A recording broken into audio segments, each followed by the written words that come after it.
Amazon is screwing up big time with their new investment into an AI streaming service. So we're going to go over what the streaming service is, why it's a problem, and what this could mean for the future of entertainment.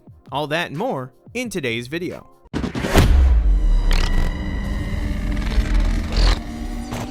Hi, this is the first time we've probably met face to face on one of these regular videos. My name's Arash from Professor X, as you know me as one of the voices on this channel from what you can hear from my voice, along with my co-host Zach, who isn't here, but you've probably seen us from the lives, but other than that, we typically keep it to voice only on this channel. Though, the reason why I decided to do for this video is because of the topic at hand, and I figured just having a person face to face would be a better way to do it than just doing B-roll clips and talking about AI. I figured it would just be a nice little change of pace.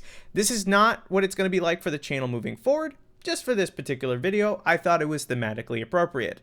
So, without further ado, let's get right into the video. By the way, there's going to be some minor edits here just for coherency's sake, and also I have my script here just to keep me on track. If you really did see me put my thoughts out there raw, it would be like 2 hours of rambling. So let's move on. So recently, Amazon had unveiled their Alexa Fund program, which has invested in a startup company called Fable, which is the company behind Showrunner, a product that's basically an AI streaming service where you can generate your own scenes and use other character creations to generate your own scenes within them. Kind of like an AI multiverse kind of thing. Ugh, that just sounds bad. There are several points in the article that I think could raise some alarm bells, but mind you, this is just a startup that's been using over 10,000 users in beta. But I don't necessarily think this is really going to do anything to the entertainment industry other than making YouTube a little bit more annoying to scroll through. Edward Sachi, the CEO, had explained that he had plans to basically make this service free to use initially, and then afterwards charge users about $10 to $20 for credits to allow them to generate hundreds of TV scenes. Viewing Showrunner content will be free initially to start, and people can spread them to other social media platforms like YouTube and TikTok and the rest. So there is a stage that most startup companies usually go through where they try to make themselves seem as appealing as possible to amass a giant user base. And then afterwards, once everyone is corralled into their little system, then they start cutting things and making profit for their shareholders. Of course, that's the whole point. That's what venture capitalism is. This process has been coined by the internet as enshittification. We can see it in most companies now, like what Netflix did, their whole household policy and password sharing and all those other streaming services following suit, including people having to jump up their prices multiple times per year without justification. The only streaming service that I think really justified that is Dropout, but that's because you can see the money directly going into the productions that they do. But to be real, another alarming thing is that from this specific service, all of the AI generated stuff will be free to be posted to other platforms like YouTube and the rest. AI generated content is already kind of a big problem with the amount of slop that's starting to flood everything. Like all those YouTube Minecraft jumping videos or people posting up Family Guy clips with the Subway Surfers underneath, although I know that's not AI generated, but still slop content.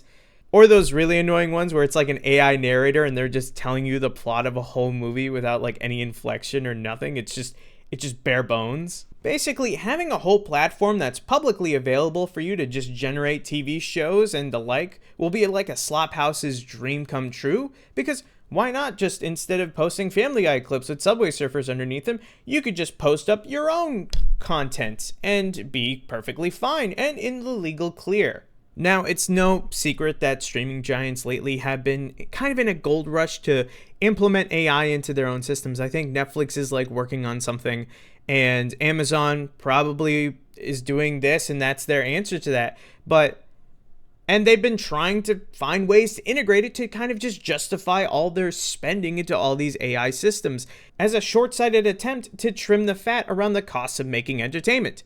Look, there's always been this battle between the people who write the checks and the creatives who are behind the camera, and they're always fighting. Sometimes the creatives have to fight back against the producers' bad notes on trying to make a movie better, and sometimes the producers have to rein in a creative who takes forever to make a movie. But the lines are always drawn pretty well there.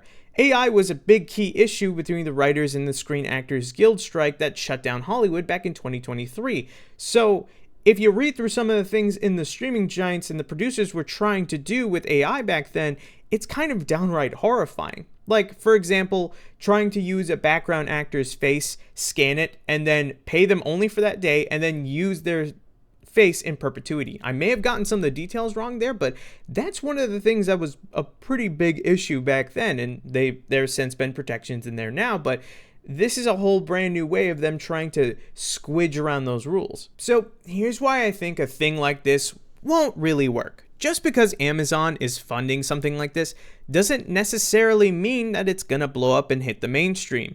Like most startups, you have to remember, a lot of them do fail, and some of them don't even get bought out by the billionaire companies like the way that they're trying to do.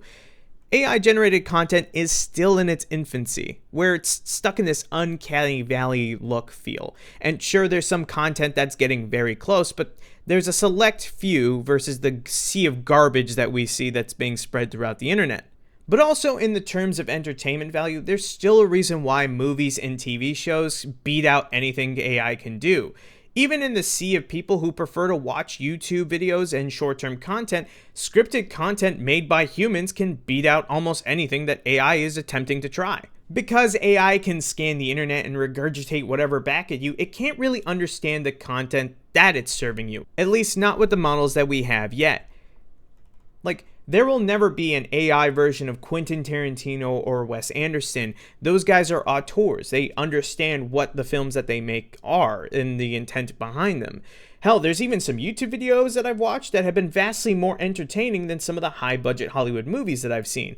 AI can try to replicate their style, but it won't really pioneer anything of quality. Additionally, you lose the human touch that comes with making content. In every production, the project usually goes through several hands before it lands on the screen where you, the viewer, will watch it. So with something like this, it'll basically be a cheap imitation of the entertainment that we usually love. You can have the machine make a Spider-Man story, but it won't really get why it's making a Spider-Man story. It won't understand the history of the character or have an emotional attachment to the character like most of the creatives who work on Spider-Man movies do. The good adaptations and admittedly the bad ones. Even the CEO of Fable himself had said, maybe nobody wants this and it won't work.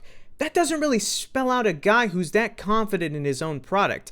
And to be realistic here, the idea of an AI streaming service where people can make their own content doesn't really sound all that great. It sounds like it doesn't really have any value proposition in it. I don't think that other than outside of maybe a few hobbyists of AI, you're really gonna reach the mainstream audience with this. Most of the old folks that I know that love Netflix but don't understand how AI works don't even understand how you can access ChatGPT. Either way, I don't really think we'll have to worry about it anytime soon. I have no confidence that this will get picked up in the mainstream or enough to pay Amazon's money back. Don't get me wrong, I don't hope that people lose their jobs. That's not what I'm saying at all, but I don't know if this product is necessarily ready at this time with the way that AI is, so I think it's just gonna crash and burn the second it comes out. But that's all I have to say on this video today. Let me guys know if you like this face-to-face style. Not promising that I'll do in the future, but depending on the video topic, I may cover it. Also, leave a like and subscribe to the video. Don't forget to send us a mailbag question so that we can answer it in a future video, and we'll see you guys next time.